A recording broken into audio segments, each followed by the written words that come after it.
देखिए, पढ़ाई लिखाई करना बहुत अच्छी बात है, एजुकेशन इज़ वेरी इंपॉर्टेंट।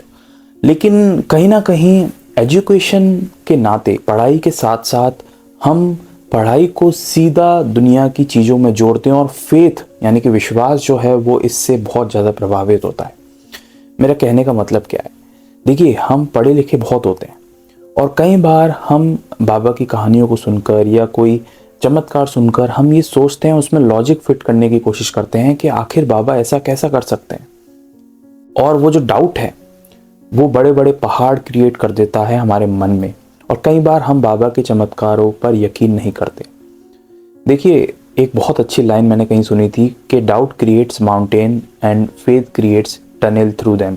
मतलब जो डाउट है, जो शंका है, वो बड़े बड़े पहाड़ बना देता है आपके जीवन में, लेकिन जो फेथ है, जो विश्वास है, वो उस पहाड़ में से टनल निकाल देता है, एक गुफा निकाल देता है।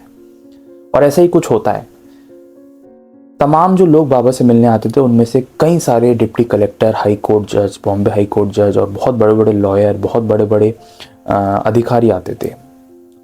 और उस ज़माने में सबसे ख़ास बात मैं ये बताऊं कि वो बाबा के चमत्कारों पर विश्वास इसलिए करते थे क्योंकि उनके साथ खुद घटित हुआ होता था। लेकिन आजकल बहुत सारे लोग ये सोचते हैं, पढ़ते हैं तो वो सोचते हैं ऐसा कैसे संभव है, और एजुकेटेड होने के नाते वो ये सोचते हैं कि हम पढ़े लिखे हैं तो हमें इन चमत्कारों पर यकीन नहीं करना चाहिए। लेकिन पढ़े लिखे से चमत्कार का कोई लेना देना नहीं है। और मैं ये मानता हूँ कि अगर आप साइंस लगाने बैठेंगे हर जगह पर तो सिर्फ आप डाउट क्रिएट कर सकते हैं। और जो साइंस है, जो विज्ञान है, उसका पर्पस, उसका जो उद्देश्य है वो डाउट क्रिएट करना नहीं है। उसका एक ही उद्देश्य है, वो है जानना, बिलीव करना।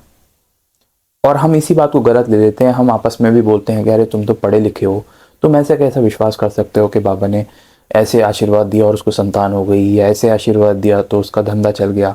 तो जो पढ़े लिखे एक शब्द है हम इस्तेमाल करते हैं, वो हम डाउट के लिए करते हैं, लेकिन ऐसा नहीं होना चाहिए। हमें पढ़े लिखे होने का मतलब है बिलीव हमारा और स्ट्रांग होना चाहिए। और पहले के ज़माने में भी ऐसा होता था। ऐसा तो नहीं है कि जो पुराने लोग थे, बाबा के भक्त मिलने आते थे, वो पढ़े लिखे नहीं थे। जी हाँ, वो पढ़े लिखे थे और आपसे ज़्यादा पढ़े लिखे थे।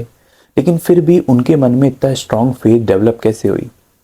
उसका एक रीज़न ये है कि वो निरंतर बाबा में लीन रहते थे, बाबा का ध्यान करते थे और उनकी कहानियाँ पढ़ते सुनते रहते थे। लेकिन डाउट जो है वो लाना बहुत इजी होता है, और ये कह के लाना कि हम तो पढ़े लिखे हैं, हम कैसे मानेंगे चमत्कारों को, वो तो बहुत ही आसान होता है। लेकिन अगर आप बाबा की कहानियाँ पढ़ने बैठेंगे ना और बिलीव के साथ सुनेंगे, तो आपको ऐसा एहसास होगा कि ऐसी ही कई घटनाएं आपके जीवन में भी हुई हैं। और इतना सारे चमत्कार आपके अकेले के जीवन में हो, ऐसा तो इत्तेफाक हो नहीं सकता। तो कोई तो शक्ति है जो उसके पीछे काम कर रही है। तो इसलिए मेरा बस पर्पस ये था कि हम साइंस जानते हैं, विज्ञान जानते हैं, तो हम डाउट क्रिएट करें ज़बरदस्ती के, तो ऐसा ज़रूरी नहीं होना चाहिए। क्योंकि साइंस का, विज्ञान का काम है यकीन दिलाना, ना कि डाउट क्रिएट करना। और अगर आप हर चीज़ में डाउट ढूंढते रहेंगे तो आपका जो जीवन है, आपकी जो पूरी मेंटेलिटी है, वो डाउट से भर जाएगी और फिर उससे निकलना मुश्किल हो जाएगा। इसलिए बाबा की कहानियों को सुने, उस पर यकीन करें, और फिर आप देखेंगे कि आपके जीवन में भी वैसी घटनाएं हुई हैं। और ऐसी घटनाएं बिना किसी रीज़न के नहीं हो सकती, और इसके पीछे एक ही रीज़न होता है, वो है बाबा की शक्तियाँ। तो आगे से ये कहना कि आप तो पढ़े लिखे हैं तो आप बाबा के चमत्कारों पे कैसे यकीन करते हैं, मुझे लगता है ये शब्द थोड़ा गलत होगा। इसके बजाय आपको बोलना चाहिए कि आप पढ़े लिखे हैं तो आपको बिलीव करना चाहिए। क्योंकि अगर आप पढ़े लिखे हैं तो आप वो कहानियाँ पढ़ेंगे जो 1918 से पहले हुई हैं और आज भी भक्तों के साथ हो रही हैं। उम्मीद है आपको ये छोटी सी बात आपसे शेयर करना चाहता था, तो अच्छा लगा होगा ये बात सुनकर। और ऐसी ढेर सारी असली कहानियाँ, रियल हिस्ट्री इस चैनल पर अपलोडेड है, जिन्हें जाकर आप सुन सकते हैं, देख सकते हैं। मिलेंगे एक नेक्स्ट वीडियो में एक नई कहानी के साथ, एक रियल हिस्ट्री के साथ। तब तक के लिए ओम साई राम।